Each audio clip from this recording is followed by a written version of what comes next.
and welcome to Holy Thursday. This week is a very special week in the life of the church that we began on Sunday with Palm Sunday. And now we're here on Thursday. And I wanted to take a little bit of time to share with you about why today matters. So tonight, you have the opportunity to participate in a love feast with your family. And if we were able to be together in person, we would meet in homes and share a meal together and talk through these things. But of course, this year it's a little more complicated than that. And that's okay. We can still learn together about how incredible Holy Thursday is. So Holy Thursday is the day that we traditionally remember what we call the Last Supper, or the last meal that Jesus had with Jesus's disciples before he was arrested and before he was condemned to death. So today is really special, but it's also special because it's linked to something else. Jesus chose to use the Passover meal, which is a special meal in the Jewish faith, to talk about who Jesus was and what Jesus was doing. And so I want us to learn a little bit more about that very special meal so that we can better understand Jesus in that meal. So in Jesus's time, the Passover meal would have looked something a little bit like this. You would have seen 4 cups, and those cups would have been filled with wine, and they would be poured throughout the evening, and each cup has a special purpose during that meal. And at various times during the meal, you stop and you drink from these cups. You also find what we call a Seder plate. And so on that plate, you would find bitter herbs. So on our plate, we have horseradish here. You might also find endive or romaine lettuce. You'd also find charoset, which is this sticky and sweet mixture that's supposed to represent the mortar, the stuff you use to put bricks together, that the Hebrew slaves would have used to build whatever it was that Pharaoh desired. You would find a vegetable other than bitter herbs on this plate. So sometimes you'll find parsley or radish, and sometimes you'll find potatoes. We have both here. You'd also find a lamb shank. And this represents the Passover lamb. And we're going to talk about that in just a minute. And then you would find a roasted egg on that Seder plate. The egg in the Jewish tradition is the very first food that's offered to people who are mourning a death after a funeral. And so it's eaten here as part of the Passover meal. And then you'd also find unleavened bread. Here we have matzah, which is a very typical Jewish unleavened bread. But maybe you'd find pita or something else that isn't a bread that uses yeast or baking soda or baking powder in it. So that's what the table would have looked like. Our table tonight is going to look a little bit different because we don't participate in the Passover feast because we're not Jewish. Instead, Jesus changed the tradition for us.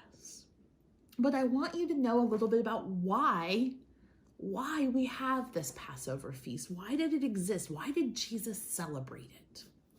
And that takes us back to the land of Egypt and to a man named Moses and a ruler that was called Pharaoh. And I think you know this story, right? Moses is told by God to go to Pharaoh and to tell Pharaoh that Pharaoh needs to let the Jewish people out of slavery. They'd been in slavery for a very long time. They had come into Egypt to escape a famine. So there was a big drought that caused food not to grow in the Middle East. And so they came to Egypt because Egypt had extra food. And they stayed in Egypt, and Pharaoh was very worried that the Egyptian people would be overrun by the Hebrew people, and so decided that the only thing that he could do was to put them into slavery so that he could control them. And so the Hebrew people had been in slavery for a very long time, and God sent Moses to tell Pharaoh that it was time to let the Jewish people go. What do you think Pharaoh said when Moses showed up that first time and said, "Pharaoh, Pharaoh, you've got to let my people go"? Of course, Pharaoh said no. Pharaoh said, "I'm not going to listen to your God. Who is this God?" And so how did God respond? Well, God sent plagues to Egypt to try to convince the Egyptian people and the Egyptian rulers and Pharaoh, of course, that they really did want to let the Hebrew people go. And so the first plague or so, they thought, well, the magicians can do that. This isn't anything special. But by the third plague, the advisors to Pharaoh were telling Pharaoh that he needed to let these people go because this was the hand of God that was working. And so in your Easter kits, you have a bag of frogs. The frogs were one of the plagues that God sent to the Egyptian people. There were frogs everywhere, frogs that for miles, everywhere you looked, everything was covered with frogs. And still, Pharaoh refused to listen. Pharaoh refused to believe that the God of Moses could hurt him. And so he didn't listen, and God sent more plagues. And finally, God told Moses to tell Pharaoh that God was going to hurt the Egyptian people by killing all the firstborns of all the people and the firstborns of all of the animals. And that the Egyptian people were going to suffer for the suffering they had caused the Jewish people. And God said, but here's what we're going to do. In order to protect the Jewish people, you need to slaughter a lamb, and you need to take the lamb, the blood of the lamb, and put it on the doorposts over your home. And that way, when the angel of death comes, the angel of death will just go right over your homes. And so because the Hebrew people were faithful and because they listened to Moses and they believed that Moses was speaking for God, that's exactly what the Hebrew people did.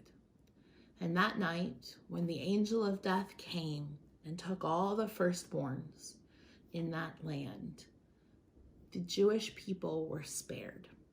And so we literally call Passover because it marks the night when the angel of death passed over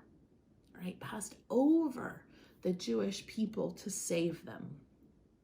This scared Pharaoh. This is what moved Pharaoh. And so Pharaoh did. He commanded Moses to take the people out. And in fact, they had to move very quickly. And so that's why they eat unleavened bread. The bread didn't have time to rise. Yeast requires a couple of hours to work to make the bread poofy. And so instead, they have matzah, or unleavened bread, to eat on their journey because they had to leave so quickly. And so the Passover meal represents for the Jewish people this incredible moment where God interceded for them and rescued them and saved them and delivered them from this state of slavery. And so that's why the Passover meal is so important. And so you and your Holy Week kits have your own Passover meal. See it in the little bag. And if you take that little bag out, you'll find you have a little Passover plate. If you lay it out, it'll tell you what to put there. So you have your bitter vegetable, right? In this case, it's lettuce, so romaine lettuce. Remember I said it could be something other. It could be radishes to horseradish. So place that there. Then you have your vegetable other than the bitter herbs. So it says parsley here, but you're going to put your potato because that's a traditional vegetable. Your roasted egg, right? The first thing that people who are mourning after a funeral, what they eat. And they'll put your roasted egg there. Then you have bitter herbs, your horseradish, which can go here. Your carousel, right, looks like this. We'll put that down too. And then you have a shank bone, so put that there. And so you also have your 3 matzah, always 3. In fact, the third one is broken in half and is hidden for the afikomen, which is really a fun tradition. And someday maybe we can participate with some Jewish friends in this. So put those out, and I want you to think about what it would be like to remember that God saved you. God saved you from this utter and complete state of being a slave to Pharaoh, but then from this horror of the suffering that came with the plague of the firstborn children. It's a pretty incredible thing. And that's why the Passover meal is so important to the Jewish people. But you know what? It's also important to us. Because the last meal that Jesus ate with his friends, with the disciples, was a Passover meal. The gospel writers tell us that he sent the disciples to prepare the room and to set the table. And so they set the table, and it would have probably looked something like this.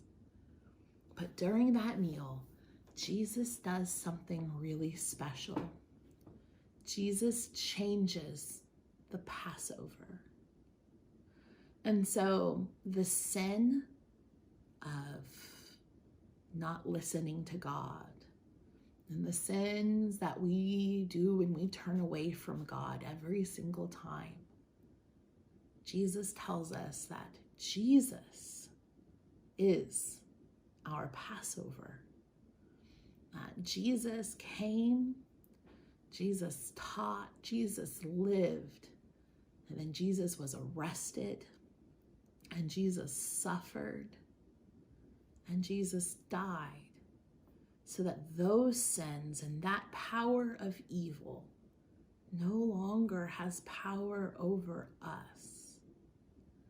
And you know, the Jewish people know that God delivered them from slavery. God rescued them out of Egypt.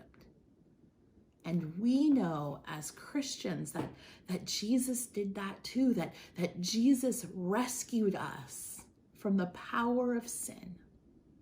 And that Jesus saved us from the slavery that comes when sin rules our lives instead of God's love. And so tonight, when you do the love feast, take out your bag of frogs and put them on the table so that you can remember that God keeps God's word. That's pretty incredible. And have your Seder set out too, so that you can remember when we read the scripture, what Jesus would have been looking at. But then tonight, also look at what we do with the bread and the cup, and what Jesus wants us to do with those things too. This is a really incredible night where we remember not only the history of what God has done for us, but what God, through Jesus, continues to do with us today. And so I hope that tonight, this love feast, this opportunity to remember our history, but to remember our present and to remember our future, what that looks like. And as we move from today, Holy Thursday, to tomorrow, which is Good Friday, a day where we mourn what Jesus suffered on our behalf. And then we go and we wait through Holy Saturday. And then we wake up on Easter Sunday and celebrate what it means to be Easter people. That's what this week is about. It started on Palm Sunday.